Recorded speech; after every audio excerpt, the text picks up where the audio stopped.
Thank you so much for joining my show. आज के programme में हमारे साथ जो पर्सनालिटी मौजूद हैं वो एक हाई प्रोफाइल पर्सनालिटी हैं, पाकिस्तान के एम्बेसडर टू जर्मनी और हाई कमिश्नर टू इंडिया रह चुकी हैं। इसके अलावा ऑथर हैं और सीनियर एनालिस्ट भी हैं। हमारे साथ मौजूद है जनाब Abdul Basit sahab. Thank you so much Abdul Basit साहब फॉर ज्वाइनिंग माय शो। बिस्मिल्लाहिर्रहमानिर्रहीम। Thank you very much Alia Shah for inviting me. Thank you very much. आज हम टॉपिक पर बात करेंगे, बहुत ही अहम टॉपिक है, इस पे आजकल बहस चल रही है। इसकी वजह ये है कि कुछ दिन पहले भारत की तरफ से पाकिस्तान से ये कहा गया था कि हम अफगानिस्तान की मदद के लिए वीट भेजना चाहते हैं, जो कि एक बड़े मकदार की काफी क्वांटिटी उसकी है जो वो वहां पर भेजना चाहते हैं। इसके लिए उन्होंने राब्ता किया, फिर यहाँ से जवाब में देरी हुई, फिर उसके बाद एक तालिबान का डेलीगेशन आया, फिर उन्होंने भी रिक्वेस्ट की। उसके बाद प्राइम मिनिस्टर साहब की तरफ से कहा गया कि ठीक है, ये सब मामला हम इसके ऊपर पहले भी कई मरतबा बात कर चुके हैं। लेकिन अब ये सिलसिला यहाँ पर पहुंचा है कि जब पाकिस्तान की तरफ से ये कहा गया था कि जो आप यहाँ पर जो भी जितना भी वीट पहुंचा दें, ट्रक भी हमारी तरफ से होंगे और ड्राइवर्स भी, तो फिर उसके बाद खटाई में मामला पड़ गया था। अब पता ये चला है कि ईरान के थ्रू और इसके अलावा 500,000 डोजेज ऑफ कोविड भी भेजी हैं। अब जो वीट है वो भी ये कहा जा रहा है कि ईरान के थ्रू भी भेजी जाए। तो क्या पाकिस्तान के लिए ये एक अच्छा मौका था? इसके बहुत सारे एंगल्स हैं, इस इशू पे इस पे बात करते हैं। अब्दुल बासित साहब, आप जानते हैं इस इशू पे, और आपसे मैं ये पूछना चाहूंगी, सवाल मेरा आपसे ये होगा कि क्या पाकिस्तान ने अगर जो एक अच्छा डिप्लोमेटिक मूव मिस कर दिया, या आप क्या समझते हैं कि पाकिस्तान ने क्यों नहीं ऐसा किया कि अब उनका रुख ईरान की तरफ हो गया? बहुत शुक्रिया। देखिए, इसके दो पहलू हैं। पहली बात तो ये समझ लेनी चाहिए कि अफगानिस्तान में जो इस वक्त इंसानी बहरान है उसका अगर सही तौर पे तदारुक न किया गया तो उसका बराह रास्त असर पाकिस्तान पे पड़ सकता है। इसीलिए कोई मुल्क पाकिस्तान से ज़्यादा कंसर्न नहीं हो सकता इस सारे मामले में। इसी वजह से आप जानती हैं कि हमने पिछले माह OIC का गैर मामूली इजलास जो फॉरेन मिनिस्टर्स का, उसकी भी मेज़बानी की। उसका भी 1 पॉइंट एजेंडा था कि किस तरह अफगानिस्तान को इंसानी बहरान से निकाला जाए। तो पहले तो ये बात समझ लेनी चाहिए कि हमें तो खुशी होगी जिस मुल्क से भी अफगानिस्तान में इंसानी इमदाद पहुँचे।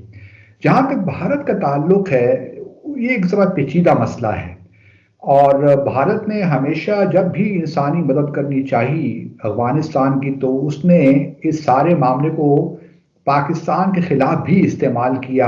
ख़ास तौर पे एंटी पाकिस्तान एक जो फीलिंग अफगानिस्तान में, उसको भी डेवलप करने की कोशिश की। ये कोई पहली दफ़े नहीं है, इससे पहले भी अफगानिस्तान इंसानी इमदाद भेजी है। भारत ने इंसानी इमदाद भेजी है अफगानिस्तान, लेकिन वो पहला काम ये करते हैं कि वो पाकिस्तान से पहले रिक्वेस्ट करते हैं कि आप हमें वागा के थ्रू इजाज़त दे दें।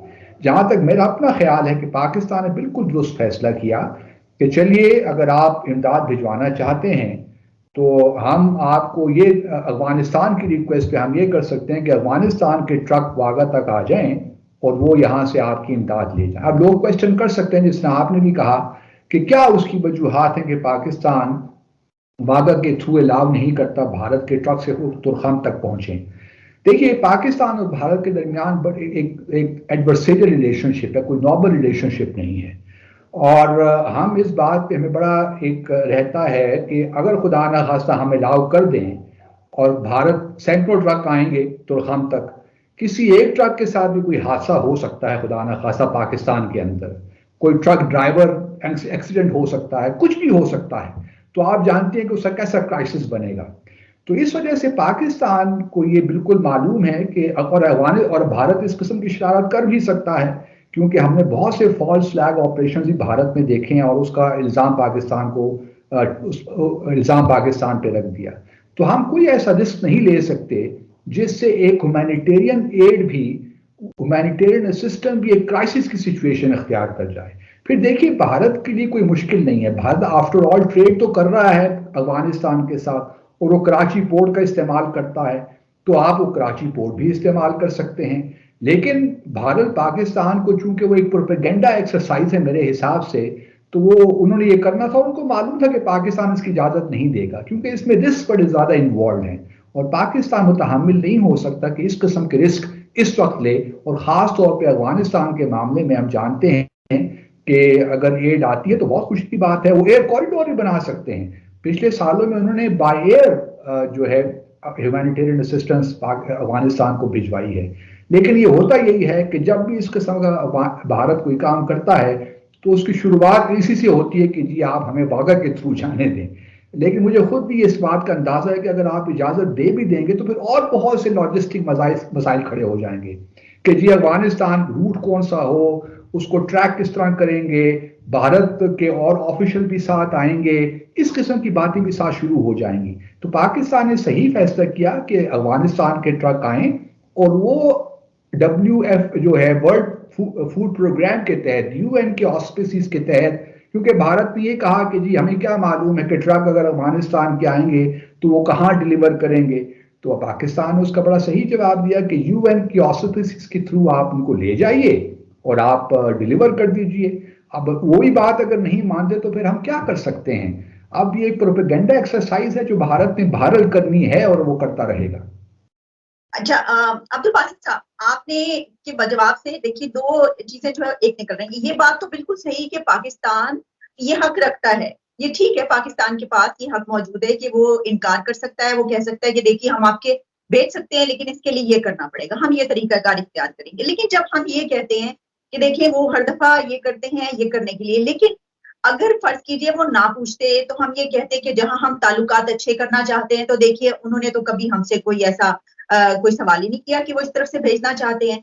तो जहां हम डिप्लोमेटिकली एक दूसरे के जो रिलेशंस हैं दोनों मुल्कों के अच्छे करना चाहते हैं, वहां पर उनके पास तो अब एक, मैं ये समझती हूँ कि एज है कि हमने तो कहा हम तो करना चाहते हैं। और दूसरी एक और बात कि ये इसलिए भी सही कुछ हद तक लगता है कि जो ईरान के थ्रू रास्ता है वो तो बहुत ज्यादा उनको एक्सपेंसिव पड़ता है, तो ये वाला रास्ता आसान है। तो क्या आप नहीं समझते कि दोनों मुल्कों के ताल्लुकात के लिए इसको दोनों तरफ से मिल बैठकर किसी भी तरीके से हल करने की कोशिश की जाती और ये इनकार, सीधा बिल्कुल इनकार जो है वो ना होता? नहीं आलिया, देखिए पाकिस्तान भारत के ताल्लुकात कोई इस वजह से तो खराब नहीं है कि हमने वागा से कोई ट्रेड नहीं करने दे रहे भारत को अफगानिस्तान के साथ। ये तो एक तारीख है और आप जानती हैं कि असल जो तनाज़ा है पाकिस्तान भारत के दरमियान वो कश्मीर का है। आप इनको 10 दफ़ा भी इजाज़त दे दें कि वागा से आने की, ट्रक ले जाने की, तो आपके जो ताल्लुकात हैं उनकी जो नेचर है वो तब्दील तो नहीं हो जाएगी। पाकिस्तान और भारत के दरमियान जो मिसट्रस्ट है वो तो भारत कायम ही रहेगा। तो ये हम पहले भी बहुत दफ़ा इस किस्म की चीज़ों को हम कंसिडर कर चुके हैं। लेकिन मसला ये है कि पाकिस्तान ने जो मैं समझता हूँ जो रिस्क इन्वॉल्व हैं उनको सामने रखते हुए पाकिस्तान का फैसला बिल्कुल दुरुस्त है। हालांकि मैं खुद बड़ा नाक़िद रहा हूँ बहुत सी चीज़ों के पाकिस्तान की पॉलिसी के बारे में, लेकिन जहाँ तक ये बात है वागा के थ्रू, वो मैं समझता हूँ उसमें उस पर रिस्क ज़्यादा है। अगर आप कॉस्ट इफेक्टिवनेस देखिए तो मैं समझता हूँ कि पाकिस्तान ने बिल्कुल सही फैसला किया है। और अगर आपने इंसानी इमदाद देनी भी है तो कोई फर्क नहीं पड़ता, आप कराची के थ्रू कर लीजिए। गुजरात से कराची पोर्ट में कितना वक्त लगता है और कितना खर्चा आता है, शिप तो वैसे भी आसान पड़ जाता है मामला। तो ये अगर करना चाहें तो कोई फर्क नहीं पड़ता इन चीज़ों से। लेकिन चूंकि मैं समझता हूँ कि प्रोपेगेंडा एक्सरसाइज भारत की तरफ से हमेशा होती है, क्योंकि देखिए एक और जो चाह बाहर का भी आपने जिक्र किया वो हम आगे डिस्कस कर सकते हैं। भारत की हमेशा पीछे तकरीबन 16-17 साल से कोशिश रही है कि जो अफगानिस्तान की डिपेंडेंस है पाकिस्तान पे ट्रांजिट ट्रेड की, उसको कम किया जाए। अब चाबहार का जो सारा इनिशिएटिव है वो इसी कॉन्टेक्स्ट में है बुनियादी तौर पे। आप जो जरंग दिलाराम रोड जो बनाया है भारत ने अफगानिस्तान के अंदर, और जो वो रोड बना रहा है चाबहार से लेकर अफगानिस्तान ईरान बॉर्डर तक, ये सारा उसी का ही मामला है, उसी कॉन्टेक्स्ट में ही है। तो हमें जरा चीज़ों को ब्रॉडर कॉन्टेक्स्ट में देखना चाहिए। इस वाक़े को या इस खास एक चीज़ को हम ताल्लुकात से आइसोलेट नहीं कर सकते, क्योंकि पाकिस्तान भारत के दरमियान हर चीज़ जो है वो इंटरलिंक्ड है। कोई मामला भी आप आइसोलेशन में नहीं देख सकते, क्योंकि ये ताल्लुक जो है ये एडवर्सेरियल रिलेशनशिप है, हमारे दरमियान कोई नॉर्मल रिलेशनशिप है नहीं।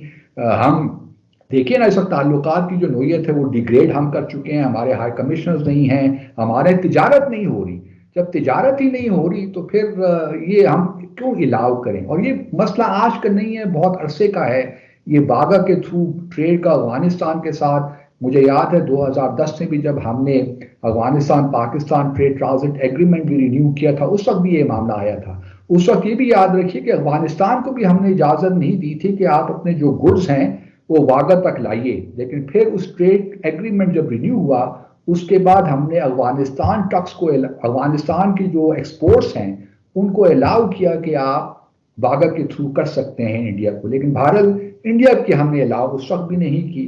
तो ये कोई नया मामला नहीं है, लेकिन भारत ये इस ताल्लुक की एक खास नेचर है जिसमें इस किस्म की चीजें लगता है कि हम कोई बहुत जो है वो कोई अनरीजनेबल हो रहे हैं। हम तो चाहते हैं कि अफगानिस्तान की लोगों की मदद हो, और मैं समझता हूं कि इस खास कॉन्टेक्स्ट में पाकिस्तान हुकूमत का फैसला मुझे तो मुनासिब ही लगता है।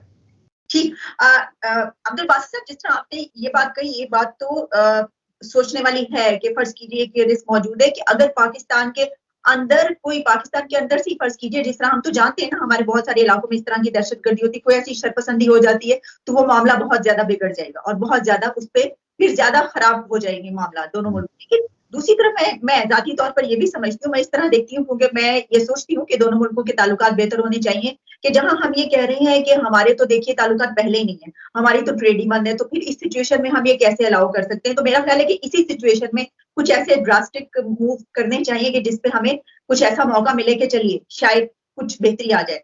लेकिन बहरहाल इसको हम इस तरह भी देख सकते हैं सर कि क्या अफगानिस्तान, जो कि यहाँ पे जब उनका डेलीगेशन आया था तो उन्होंने ये इस चीज को आगे बढ़ाया और रिक्वेस्ट की थी, तो आप समझते हैं कि अफगानिस्तान इसको कुछ इस तरह देखेगा कि देखिए पाकिस्तान एक तरफ तो ये कह रहा है कि हमारी इतनी ज्यादा मदद कर रहा है, बल्कि पूरी दुनिया में सबसे ज्यादा मदद पाकिस्तान ही कर रहा है, तो वो ये नहीं सोचेंगे कि ये एक तरफ से मदद आनी थी लेकिन इसके लिए इनकार कर दिया गया? आप ऐसा कोई सोचते हैं, समझते हैं? नहीं, हो सकता है तालिबान ने हमसे रिक्वेस्ट की तो हमने ये कहा कि ठीक है जी आपके ट्रक आ जाएं। हमने इतनी कंसेशन तालिबान हुकूमत को जरूर दी अफगानिस्तान को, लेकिन उससे बियॉन्ड हमारे लिए पॉसिबल नहीं है। अगर ये मुमकिन होता तो हम कर भी देते। इसका मैंने पहले जिक्र किया कि अफगानिस्तान की सूरत हाल हमारे से ज्यादा कौन उससे मुतासर हो सकता है। तो मेरा अपना ख्याल ये है कि देखिए आपने कहा कि कुछ ऐसे मेजर्स ले लेने चाहिए। आप मुझे ये बताइए, देखिए ना 5 अगस्त 2019 के बाद जो भारत की पॉलिसीज हैं मकबूजा जम्मू और कश्मीर को लेकर, क्या उसने कुछ फ्लेक्सिबिलिटी दिखाई है? वो तो अपने प्लान ऑफ एक्शन के तहत जो वो करना चाहता है वो कर ही रहा है। अगर उसने थोड़ा भी यहां तक के सुप्रीम कोर्ट में 23 पिटीशन पेंडिंग है इस वक्त उस फैसले के खिलाफ, सुप्रीम कोर्ट को भी इजाजत नहीं दे रहे कि आप ये उन 23 पेंडिंग पिटीशंस को सुन लीजिए।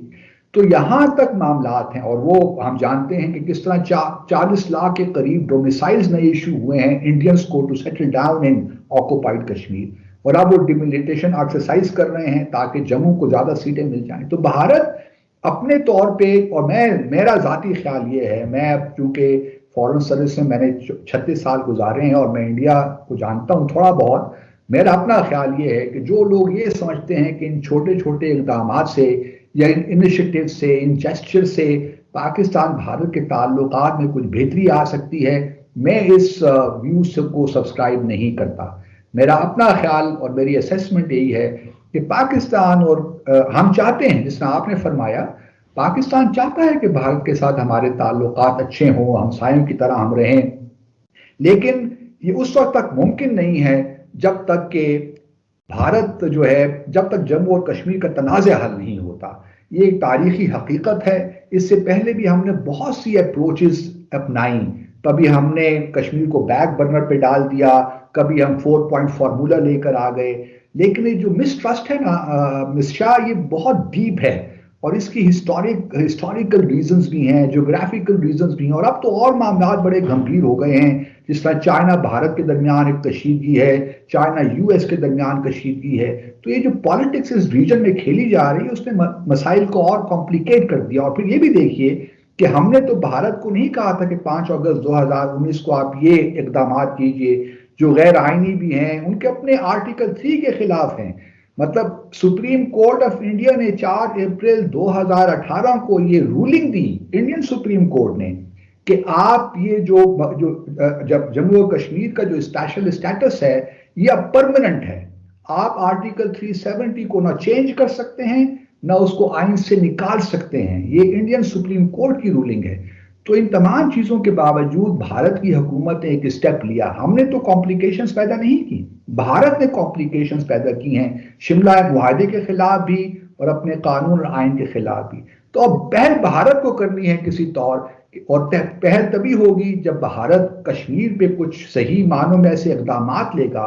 वो शुरुआत इस तरह कर सकता है कि जो हुर्रियत लीडरशिप है उनको रिहा कर दें, कुछ चीजें तो इंप्रूव करे ना, पाकिस्तान में कुछ तो दे।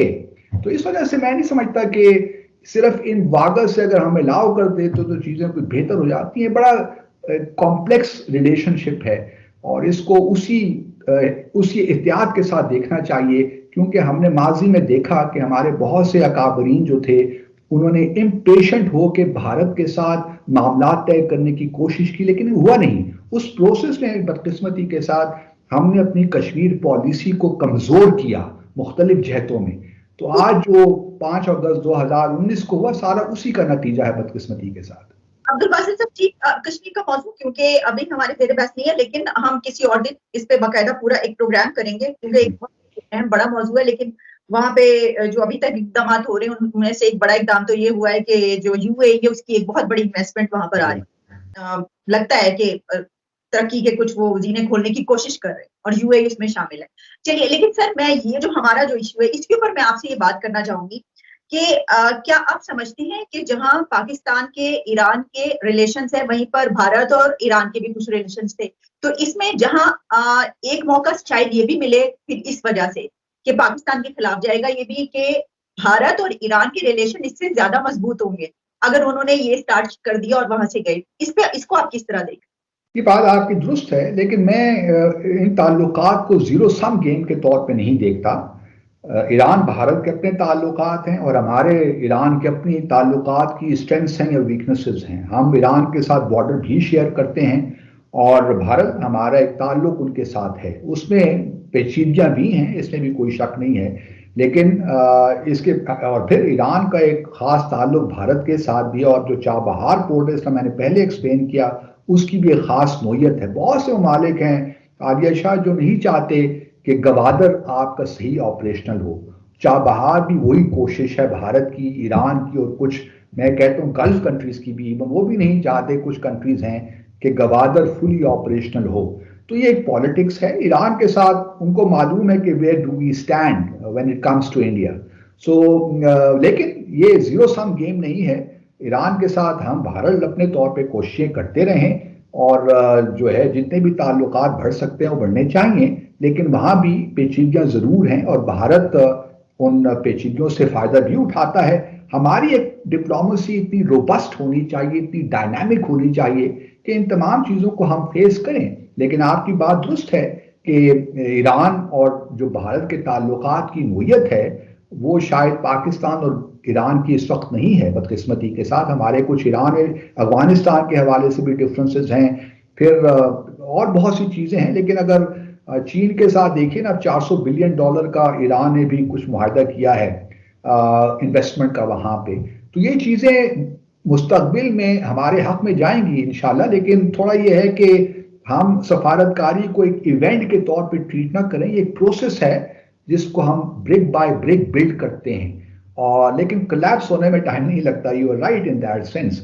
लेकिन ये एक प्रोसेस है और उसमें एतमाद के साथ आगे चलना चाहिए। ईरान के साथ हमारे ताल्लुकात में पेचीदगियां जरूर हैं, लेकिन बहरहाल मैं उम्मीद करता हूं कि हमारी सफारतकारी में कुछ थोड़ी बहुत जान पैदा होगी और चाबहार जो डेवलप हो रहा है, खासतौर पर जो इंडिया बहिश्ती टर्मिनल वहाँ डेवलप कर रहा है, वो हमारे गवादर के लिए चैलेंज नहीं बनेगा। और वो हमें मतलब जो हम गवादर को जिस तरह देखना चाहते हैं, सी पैक को जिस तरह हम आगे लेना चाहते हैं, ये चीजें उसमें रुकावट नहीं बनेगी। बहुत शुक्रिया आपका Abdul Basit sahab. Thank you so much for your precious time. Thank you very much, nice talking to you.